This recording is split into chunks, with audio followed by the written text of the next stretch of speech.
बिस्मिल्लाहिर्रहमानिर्रहीम। अस्सलाम वालेकुम। आज मैं आप लोगों के सामने एक और यूनिक स्टोरी को लेकर आया हूँ। इस टॉपिक का नाम है compromise theory for main and women. इस थ्योरी में एक इंसान की शादी से लेकर उसकी बुढ़ापे तक की जिंदगी को स्टडी की गई है। इसके आगाज में यूं है कि इंसान कंप्रोमाइज क्यों होता है, कब होता है। यह जिंदगी का एक हिस्सा है। इंसान जहां नौकरी करता है वहां पे यह कंप्रोमाइज हो जाता है। वहां पे यह अपने अंदर के टैलेंट को खुलकर सामने नहीं ले आ सकता है। वजह यह है कि उससे काबिल एक बंदा आगे है या उससे नाकाबिल एक बंदा आगे है जो उसके इंचार्ज है, तो उसके सामने वो अपने टैलेंट को शो नहीं कर सकते। उसे कहते हैं कंप्रोमाइज्ड थ्योरी। मुआशरे के आप किसी भी यूनिट में जाएं वहां पर भी कंप्रोमाइज्ड होंगे। आप जहां पे बोलना चाहते हैं या आप वहां पे खुलकर बोलना चाहते हैं, पता चला वहां एक बड़ी सेलिब्रिटी आया हुआ है, उधर भी आप कंप्रोमाइज्ड हो जाते हैं कि नहीं छोड़ो यार, किसी और महफिल में किसी और जगह पे बात करेंगे। एक बच्चा या एक बच्ची जब शादी करता है तो वो शादी के 2 साल तक, पहले दिन से लेकर 2 साल तक ये कभी कंप्रोमाइज्ड और कभी अनकंप्रोमाइज्ड सूरत हाल से गुजर रहा होता है। इस अरसे में या कोई औलाद आते हैं, फिर उनकी जिंदगी और एक डिगर पर चले जाते हैं, उनकी मोहब्बतें डाइवर्ट होना शुरू हो जाते हैं।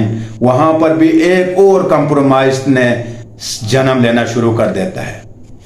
जब 2 साल के बाद तीसरे साल में कदम रखता है तो एक और बच्चा दुनिया में आ रहा होता है या आ चुका होता है।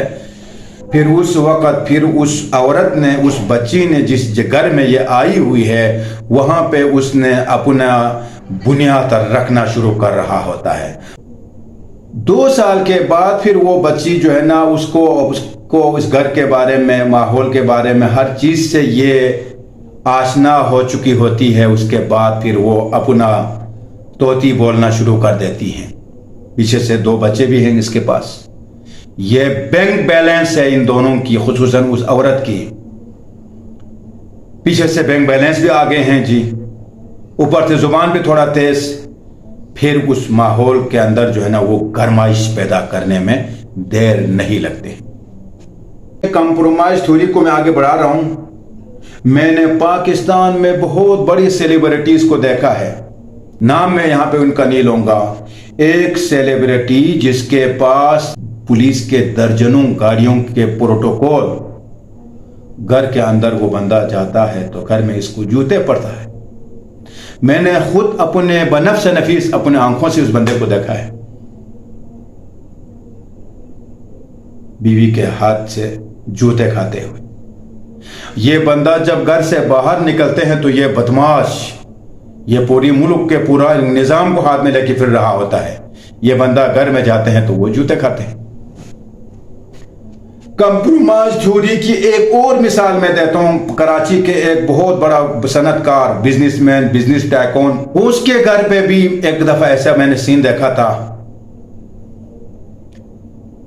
बीवी के हाथ से वो जूते खा रहे हैं जी, बीवी उसके बालों को नोच रहे हैं और बिल आखिर रिजल्ट, बालों को नोचने के दौरान उसका जो विक लगा हुआ था वो भी उतर के नीचे आया है। कंप्रोमाइज थ्योरी इस दुनिया में हर फील्ड में अप्लाई हो रहे हैं। बेटा बाप के साथ कंप्रोमाइज थ्योरी है, माँ बेटे के साथ कंप्रोमाइज थ्योरी है, बहन भाइयों के साथ, खानदानों के साथ, रिश्ते नातों के साथ। कभी ये समझते हैं कि यार ये बात अगर मैं कह दूं तो वो नाराज हो जाएगा, मेरे बीवी का भाई नाराज हो जाएगा, उसका फलाना बहन नाराज हो जाएगा, फलाना के फलाना नाराज हो जाएगा।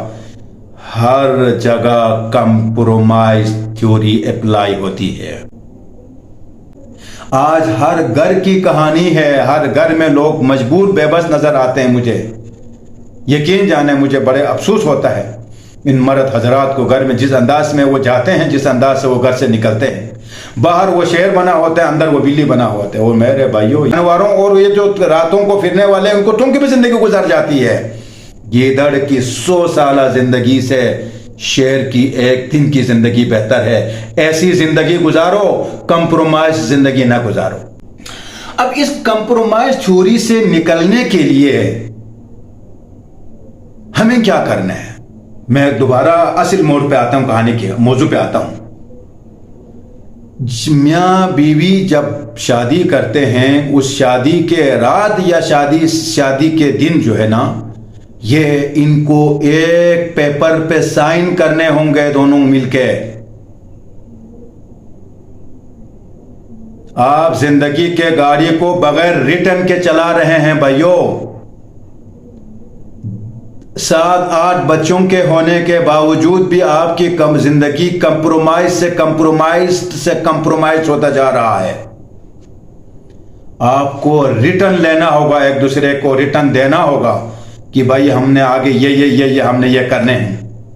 करना तो परवरदिगार आलम ने करने हैं जो बेहतरी करता है, लेकिन हमारे पास भी कुछ इख्तियारात परवरदिगार आलम ने दी हैं, हम उसको अप्लाई करें। आज बड़े बड़े पैसे वालों को घर में मैं झाड़ू देते हुए न मुझे दिखाई देता है।